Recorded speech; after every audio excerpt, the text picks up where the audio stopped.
मधुबन के बाबा, मधुबन के बाबा मुरली वाले, आपका क्या कहना, आपका क्या कहना। ओम शांति। आज 5 मार्च 2025 के साकार मधुर महावाक्य हैं। आज मीठे मीठे बाप दादा बोले, मीठे बच्चे, खुशी जैसी खुराक नहीं। तुम खुशी में चलते फिरते पैदल करते बाप को याद करो तो पावन बन जाएंगे। बाबा कहते, बच्चे, खुशी जैसी खुराक ही नहीं। तुम खुशी में चलते फिरते पैदल करते बाप को याद करो तो पावन बन जाएंगे। बाबा ने प्रश्न पूछा कि कोई भी कर्म विकर्म ना बने, उसकी युक्ति क्या है। तो उत्तर में बाबा ने समझाया कि विकर्मों से बचने का साधन है श्रीमत। बाप की जो पहली श्रीमत है कि अपने को आत्मा समझ बाप को याद करो, इस श्रीमत पर चलो तो तुम विकर्माजीत बन जाएंगे। ओम शांति। रूहानी बच्चे यहाँ भी बैठे हैं और सभी सेंटर्स पर भी हैं। सभी बच्चे जानते हैं कि अभी रूहानी बाबा आया हुआ है। वह हमको इस पुरानी छीछी पतित दुनिया से फिर घर ले जाएंगे। बाप आए ही हैं पावन बनाने और आत्माओं से ही बात करते हैं। आत्मा ही कानों से सुनती है, क्योंकि बाप को अपना शरीर तो है नहीं। इसलिए बाप कहते हैं, मैं शरीर के आधार से अपनी पहचान देता हूँ। मैं इस साधारण तन में आकर तुम बच्चों को पावन बनने की युक्ति बताता हूँ। वह भी हर कल्प आकर तुमको यह युक्ति बतलाता हूँ। इस रावण राज्य में तुम कितने दुखी बन पड़े हो। रावण राज्य शोक वाटिका में तुम हो। कलयुग को कहा ही जाता है दुख धाम। सुख धाम है कृष्णपुरी स्वर्ग। यह तो अभी है नहीं। बच्चे अच्छी रीति जानते हैं कि अभी बाबा आया हुआ है हमको पढ़ाने के लिए। बाप कहते हैं, तुम घर में भी स्कूल बना सकते हो। पावन बनना और बनाना है। तुम पावन बनेंगे तो फिर दुनिया भी पावन बनेगी। अभी तो यह भ्रष्टाचारी पतित दुनिया है। अभी है रावण की राजधानी। इन बातों को जो अच्छी रीति समझते हैं वह फिर औरों को भी समझाते हैं। बाप तो सिर्फ कहते हैं, बच्चे, अपने को आत्मा समझ मुझ बाप को याद करो, औरों को भी ऐसे समझाओ। बाप आया हुआ है, कहते हैं मुझे याद करो तो तुम पावन बन जाएंगे। कोई भी आसुरी कर्म नहीं करो। माया तुमसे जो छीछी कर्म कराएगी वह कर्म जरूर विकर्म बनेगा। पहले नंबर में जो कहते हैं कि ईश्वर सर्वव्यापी है, यह भी माया ने कहलाया ना। तो माया तुमसे हर बात में विकर्म ही कराएगी। कर्म अकर्म विकर्म का राज भी समझाया है। श्रीमत पर आधा कल्प तुम सुख भोगते हो, आधा कल्प फिर रावण की मत पर दुख भोगते हो। इस रावण राज्य में तुम भक्ति जो करते हो नीचे ही उतरते आए हो। तुम इन बातों को नहीं जानते थे, बिल्कुल ही पत्थर बुद्धि थे। पत्थर बुद्धि और पारस बुद्धि गाते तो है ना, भक्ति मार्ग में कहते भी हैं, हे ईश्वर, इनको अच्छी बुद्धि दो तो यह लड़ाई आदि बंद कर दे। तुम बच्चे जानते हो बाबा बहुत अच्छी बुद्धि अभी दे रहे हैं। बाबा कहते हैं, मीठे बच्चों, तुम्हारी आत्मा जो पतित बनी है उनको पावन बनाना है याद की यात्रा से। भल घूमो फिरो। बाबा की याद में तुम कितना भी पैदल करके जाएंगे तुमको शरीर भी भूल जाएगा। गाया जाता है ना, खुशी जैसी खुराक नहीं। मनुष्य धन कमाने के लिए कितना दूर दूर खुशी से जाते हैं। यहाँ तुम कितने धनवान संपत्तिवान बनते हो। बाप कहते हैं, मैं कल्प कल्प आकर तुम आत्माओं को अपना परिचय देता हूँ। इस समय सभी पतित हैं जो बुलाते रहते हैं कि पावन बनाने के लिए आओ। आत्मा ही बाप को बुलाती है। रावण राज्य में शोक वाटिका में सभी दुखी हैं। रावण राज्य सारी दुनिया में है। इस समय है ही तमो प्रधान सृष्टि। सतो प्रधान देवताओं के चित्र खड़े हैं। गायन भी उन्हों का है। शांति धाम सुख धाम जाने के लिए मनुष्य कितना माथा मारते हैं। यह थोड़ी कोई जानते हैं कि भगवान कैसे आकर भक्ति का फल हमको देगा। तुम अभी समझते हो भगवान से फल मिल रहा है। भक्ति के 2 फल हैं, एक मुक्ति और दूसरा जीवन मुक्ति। यह समझने की बड़ी महीन बातें हैं। जिन्होंने शुरू से लेकर बहुत भक्ति की होगी वह ज्ञान अच्छी रीति लेंगे तो फल भी अच्छा पाएंगे। भक्ति कम की होगी तो ज्ञान भी कम लेंगे, फल भी कम पाएंगे। हिसाब है ना, तो नंबरवार पद है ना। तो बाप कहते हैं मेरा बनकर विकार में गिरा तो गोया मुझे छोड़ा। एकदम जाकर नीचे गिर पड़ेंगे। कोई तो गिरकर फिर उठ पड़ते हैं और कोई तो बिल्कुल ही गटर में गिर जाते, बुद्धि बिल्कुल सुधरती ही नहीं। कोई को दिल अंदर खाता है, दुख होता है कि हमने भगवान से प्रतिज्ञा की और फिर उनको धोखा दे दिया, मैं विकार में गिर पड़ा, बाप का हाथ छोड़ा, माया का बन पड़ा। वे फिर वायुमंडल ही खराब कर देते हैं, श्रापित तो हो जाते हैं। बाप के साथ धर्मराज भी है ना, उस समय पता नहीं पड़ता कि हम क्या करते हैं और बाद में पश्चाताप होता है। ऐसे बहुत होते हैं, किसी का खून आदि करते हैं तो जेल में जाना पड़ता है और फिर पश्चाताप होता है कि नाहक उनको मारा, और गुस्से में आकर मारते भी बहुत हैं। ढेर समाचार अखबारों में पढ़ते हैं, तुम तो अखबार पढ़ते नहीं हो, दुनिया में क्या क्या हो रहा है तुमको मालूम ही नहीं पड़ता है। दिन प्रतिदिन हालतें खराब होती जाती हैं, सीढ़ी नीचे उतरनी ही है। तुम इस ड्रामा के राज को जानते हो। बुद्धि में यह बात है कि हम बाबा को ही याद करें, कोई भी ऐसा छीछी कर्तव्य ना करें जिससे रजिस्टर खराब हो जाए। बाबा कहते हैं मैं तुम्हारा टीचर हूँ ना, तो टीचर के पास स्टूडेंट की पढ़ाई का और चाल चलन का रिकॉर्ड रहता है ना। कोई की चाल बहुत अच्छी, कोई की कम और कोई की बिल्कुल खराब, नंबरवार होते हैं ना। तो यह भी सुप्रीम बाप कितना ऊंच पढ़ाते हैं, वह भी हर एक की चाल चलन को जानते हैं। तुम खुद भी जान सकते हो कि हमारे में ये आदत है, इस कारण हम फेल हो जाएंगे। बाबा हर बात क्लियर कर समझाते हैं। पूरी रीति पढ़ाई नहीं पढ़ेंगे, किसी को दुख देंगे तो दुखी होकर मरेंगे, पद भी भ्रष्ट होगा और सजाएं भी बहुत खाएंगे।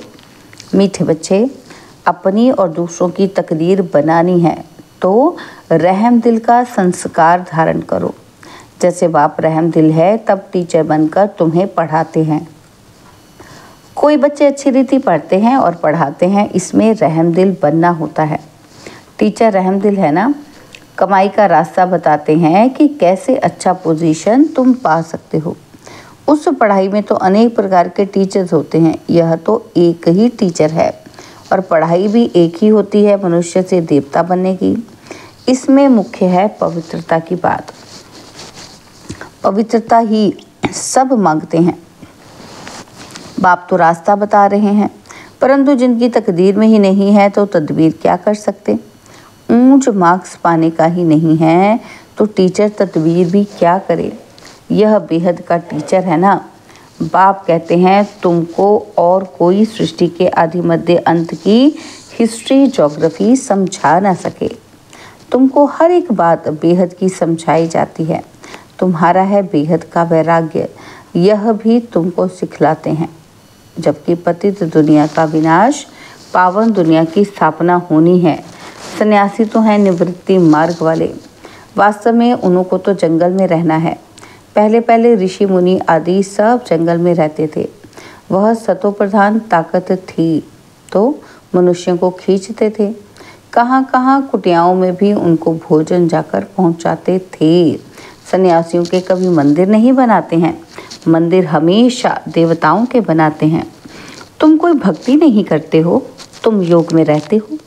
उनको तो ज्ञान ही ब्रह्म तत्व को याद करने का, बस ब्रह्म में लीन हो जाएं। परंतु सिवाय बाप के वहाँ तो कोई ले जा न सके। बाप आते ही हैं संगम युग पर, आकर के देवी देवता धर्म की स्थापना करते हैं। बाकी सबकी आत्माएं वापस चली जाती हैं, क्योंकि तुम्हारे लिए नई दुनिया चाहिए ना, तो पुरानी दुनिया का कोई भी रहना नहीं चाहिए। तुम सारे विश्व के मालिक बनते हो। यह तो तुम जानते हो कि जब हमारा राज्य था तो सारे विश्व पर हम ही थे, दूसरा कोई खंड नहीं था। वह ज़मीन तो बहुत रहती है और यहाँ ज़मीन कितनी है, फिर भी समुद्र को सुखाकर ज़मीन करते रहते हैं, क्योंकि मनुष्य बढ़ते जाते हैं। यह ज़मीन सुखाना आदि विलायत वालों से सीखे हैं। बॉम्बे पहले क्या थी, फिर भी नहीं रहेगी। बाबा तो अनुभवी है ना। समझो, अर्थक्वेक होता है, वह मूसलाधार बरसात होती है, तो फिर क्या करेंगे? बाहर तो निकल ही नहीं सकेंगे। नेचुरल कैलेमिटीज़ तो बहुत आएंगी, नहीं तो इतना विनाश कैसे होगा। सत्युग में तो सिर्फ थोड़े भारतवासी ही होते हैं। आज क्या है, कल क्या होगा, ये सब तुम बच्चे ही जानते हो। यह ज्ञान और कोई दे ना सके। बाप कहते हैं, तुम पतित बने हो, इसलिए अब मुझे बुलाते हो कि आकर पावन बनाओ। तो ज़रूर आएंगे, तब तो पावन दुनिया स्थापन होगी ना। तुम बच्चे जानते हो कि बाबा आया हुआ है। युक्ति कितनी अच्छी बतलाते हैं। भगवान वाच मन मना भव। देह सहित देह के सभी संबंधों को तोड़ मामेकम याद करो। इसमें ही मेहनत है। ज्ञान तो बहुत सहज है, छोटा बच्चा भी झट याद कर लेगा। बाबा कहते हैं, बाकी अपने को आत्मा समझ और बाप को याद करें, वह इम्पॉसिबल है। बड़ों की बुद्धि में ही नहीं ठहर सकता, तो फिर छोटे कैसे याद कर सकेंगे। फल शिव बाबा कहे भी हैं, परंतु है तो बेसमझना। हम भी बिंदी हैं, बाबा भी बिंदी है, यह स्मृति में आना मुश्किल लगता है। यही यथार्थ रीति याद करना है, मोटी चीज़ तो है नहीं। बाप कहते हैं, मैं यथार्थ रूप में मैं बिंदी हूँ, इसलिए मैं जो हूँ, जैसा हूँ, वह सिमरन करे, ये बड़ी मेहनत है। वो तो कह देते परमात्मा ब्रह्म तत्व है, और हम कहते हैं कि वो एकदम बिंदी है। रात दिन का फर्क है ना। तो ब्रह्म तत्व जहाँ हम आत्माएं रहती हैं, उनको परमात्मा कह देते। बुद्धि में ये रहना चाहिए कि मैं आत्मा हूँ, बाबा का बच्चा हूँ, इन कानों से सुनता हूँ, और बाबा इस मुख से सुनाते हैं कि मैं परमात्मा हूँ, परे ते परे रहने वाला हूँ। तुम भी परे ते परे रहते हो, परंतु जन्म मरण में आते हो। मैं नहीं आता हूँ। तुमने अभी अपने 84 जन्मों को भी समझा है, बाबा के पाठ को भी समझा है। आत्मा कोई छोटी बड़ी नहीं होती है, बाकी आयरन एज में आने से मैली बन जाती है। इतनी छोटी सी आत्मा में सारा ज्ञान है। बाप भी इतना छोटा है ना, परंतु उनको परमात्मा कहा जाता है। वह ज्ञान का सागर है, तुमको आकर समझाते हैं। इस समय तुम जो पढ़ रहे हो, कल्प पहले भी पढ़ा था, जिससे तुम देवता बने थे। तुम्हारे में सबसे छोटी तकदीर, खोटी तकदीर उन्हों की है जो पतित बन अपनी बुद्धि को मलिन बना देते हैं, क्योंकि उनमें धारणा हो नहीं सकती, दिल अंदर खाती रहेगी। तो बाबा कहते फिर वो औरों को कह ही ना सके कि पवित्र बनो। अंदर समझते हैं पावन बनते बनते हमने हार खा ली, की कमाई सारी चट हो गई, और फिर बहुत समय लग जाता है। एक ही चोट जोर से घायल कर देती है, रजिस्टर खराब हो जाता है। पाप कहेंगे तुम माया से हार खा गए, तुम्हारी तकदीर खोटी है। माया जीत जगत जीत बनना है। जगत जीत महाराजा महारानी को ही कहा जाता है, प्रजा को थोड़ी कहेंगे। अभी दैवी स्वर्ग की स्थापना हो रही है। अपने लिए जो करेगा सो पाएगा। जितना पावन बन औरों को बनाएंगे, बहुत दान करने वाले को फल भी तो मिलता ही है ना। तो दान करने वाले का नाम भी होता है।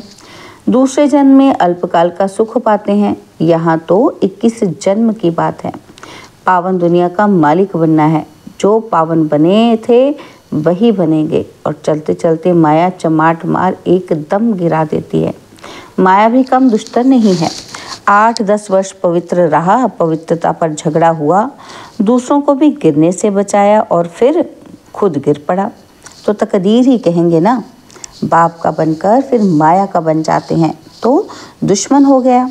खुदा दोस्त की भी एक कहानी है ना। तो बाप आकर बच्चों को प्यार करते हैं, साक्षात्कार कराते हैं। बिगर कोई भक्ति करने के भी साक्षात्कार होता है।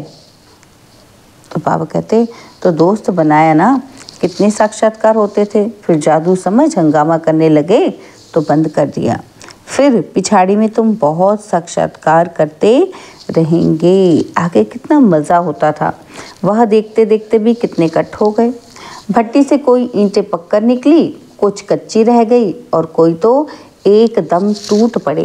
कितने चले गए, अभी वह लखपति करोड़पति बन गए हैं, समझते हैं कि हम तो स्वर्ग में बैठे हैं।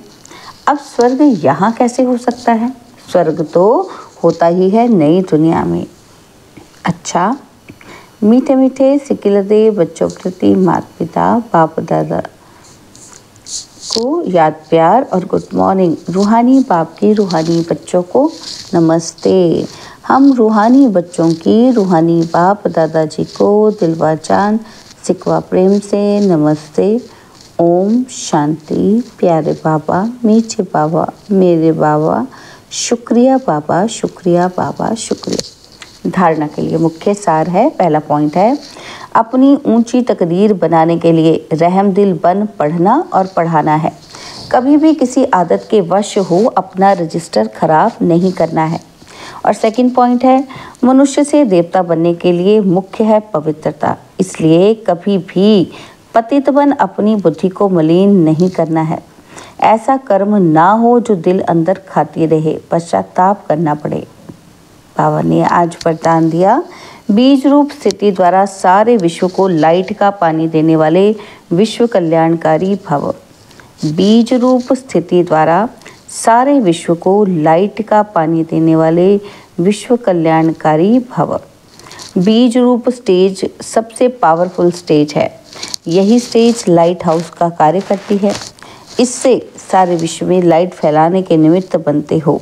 जैसे बीज द्वारा स्वतः ही सारे वृक्ष को पानी मिल जाता है, ऐसे जब बीज रूप स्टेज पर स्थित रहते हो तो विश्व को लाइट का पानी मिलता है। लेकिन सारे विश्व तक अपनी लाइट फैलाने के लिए विश्व कल्याणकारी की पावरफुल स्टेज चाहिए। इसके लिए लाइट हाउस बनो, ना कि बल्ब। हर संकल्प में स्मृति रहे कि सारे विश्व का कल्याण हो। स्लोगन है, एडजस्ट होने की शक्ति नाजुक समय पर पास विद ऑनर बना देगी। एडजस्ट होने की शक्ति नाजुक समय पर पास विद ऑनर बना देगी। बाबा के अव्यक्त इशारे, सत्यता और सभ्यता रूपी कल्चर को अपनाओ। तो बाबा कहते, परमात्मा प्रत्यक्षता का आधार सत्यता है। सत्यता से ही प्रत्यक्षता होगी। एक स्वयं के स्थिति की सत्यता और दूसरी सेवा की सत्यता। सत्यता का आधार है स्वच्छता और निर्भयता। इन दोनों धारणाओं के आधार से सत्यता द्वारा परमात्मा प्रत्यक्षता के निमित्त बनो। किसी भी प्रकार की अस्वच्छता अर्थात जरा भी सच्चाई सफाई की कमी है तो कर्तव्य की सिद्धि नहीं हो सकती। ओम शांति।